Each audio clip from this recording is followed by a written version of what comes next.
And back home, global rating agency Moody's Investor Service raises the red flag on rising oil prices, says that higher oil prices could weigh in on India's current account deficit. In a chat with CNBC TV18 introducing, William Foster of Moody's and Aditi Nayar of ICRA says that India is in a relatively better position to handle headwinds from the external front. ICRA adds that it sees growth at 7.1% for this fiscal. Here's an excerpt of that interview.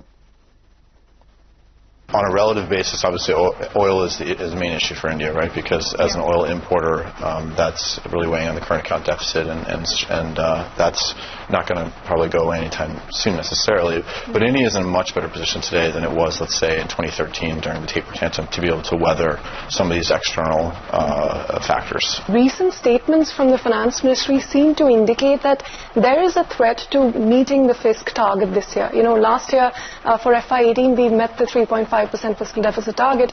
For this year it's 3.3%, but there seems to be some pressure on it. Our expectation is that the government is committed to achieving a 3.3% central government deficit target this year.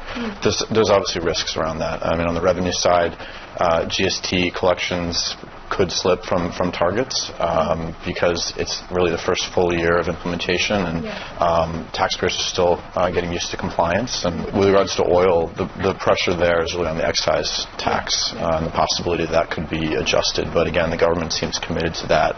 They benefited from the windfall in the past, but that is a risk. On the expenditure side, we don't know what the formula will be for the MSP in terms of its final format. And as you indicated, you know, the pre-election spending could be a risk too. Aditi, you think the 3.3% deficit target, we're on track to achieve it? Last year was a great year for disinvestment. You know, it benefited from the ONGC-HPCL deal. This year, we're not quite sure whether there is going to be any big-ticket disinvestment in the same manner, particularly after seeing the Air India results. Telecom also, there could be some small slippages compared to the budget estimate based on our recent estimates. And even dividends and profits, you know, that was an area last year where we had quite a bit of shortfall in the dividend and profit numbers. So I think that's again something that we're going to be watching for. What will trigger the next rating upgrade action for India, or downgrade, either way?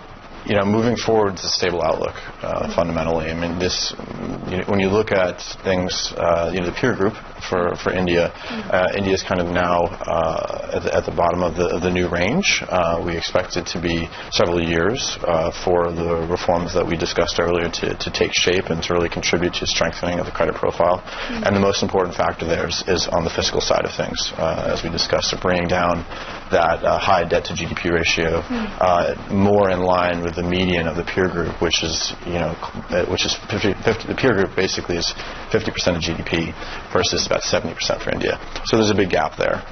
There's room for significant improvement that would still keep the rating at the current level.